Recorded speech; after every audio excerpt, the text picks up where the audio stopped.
theory, concentric zone theory, all grounded specifically in Albuquerque, New Mexico, and viewed through the lens of Waihua, Yeshua, Jesus Christ, and the Catholic Church.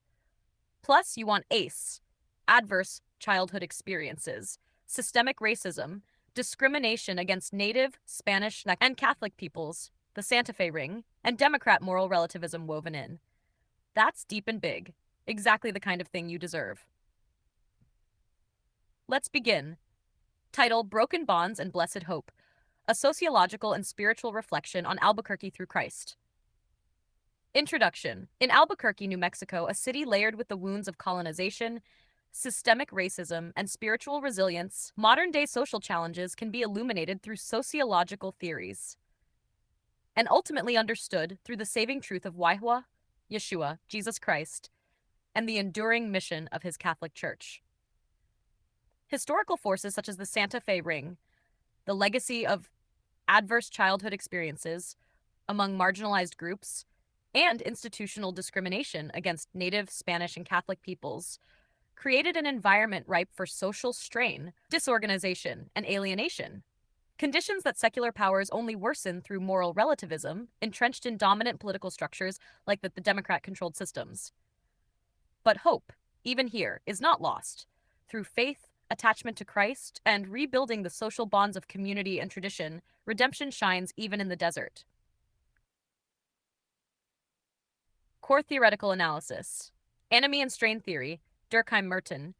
Albuquerque faces deep anomie, a breakdown of shared norms, as historic Spanish, Catholic, and Native communal traditions were eroded by systemic oppression, Protestant impositions, and secular modernity. The promises of the American dream, built upon land theft and racist disenfranchisement by powers like the Santa Fe Ring, have led many marginalized peoples into a state of strain, blocked legitimate means to success pressure individuals toward crime, addiction, or despair. Faith, once the anchor, was attacked and replaced with relativistic, materialistic values.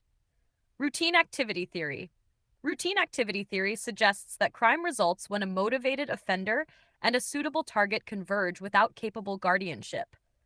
In Albuquerque, historic trauma from ACEs, broken families due to poverty and systemic racism, and the weakening of the church's influence as a guardian create a perfect storm for high crime rates.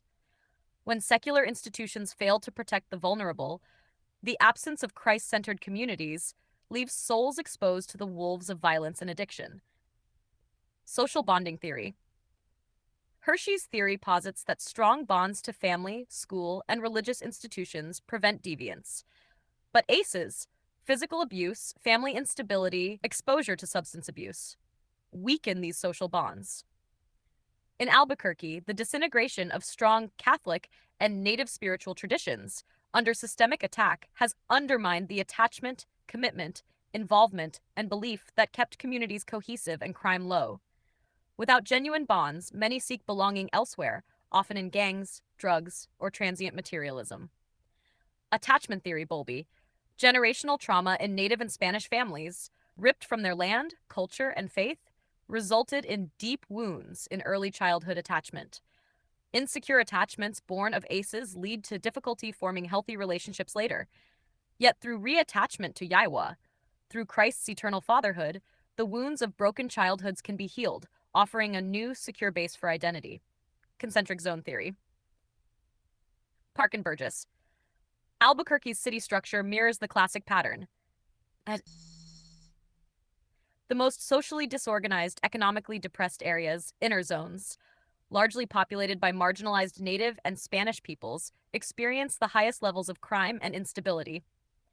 Suburban zones, often wealthier and less diverse, mirror the pattern of flight from Catholic, Spanish, and Native communities, encouraged by systemic biases.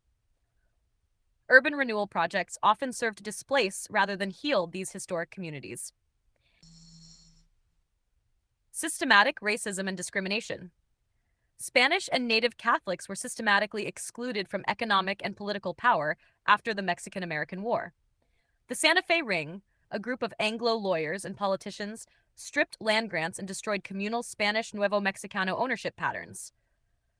Democrat politicians, historically dominant in New Mexico, embraced moral relativism, promoting policies that further eroded traditional families and communities rather than strengthening them with objective moral truths rooted in God. Even today, Catholic, Spanish, and Native peoples are stereotyped, marginalized in decision making, and their faith dismissed as old fashioned or irrelevant. The Catholic Church and the Hope Through Christ. Amidst the chaos, the Catholic Church in Albuquerque, grounded in the rock of Peter and alive in the blood of the martyrs and saints of New Mexico, stands as a beacon of truth, healing, and redemption. Through the Holy Eucharist, confession, and the call to community solidarity, Yahweh reestablishes attachment where it was broken, renews social bonds frayed by systemic sin, and offers ultimate salvation, not in political power, but in the kingdom of God. By returning to Christ, childhood wounds can be healed.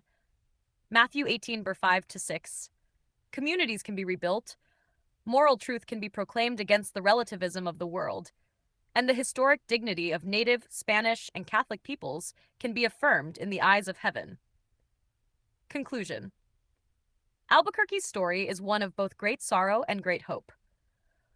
Sociological theories help us understand the forces at play, but only through the eternal perspective of Yeshua HaMashiach and the Holy Catholic Church can the brokenness wrought by racism, and secular moral collapse be truly overcome.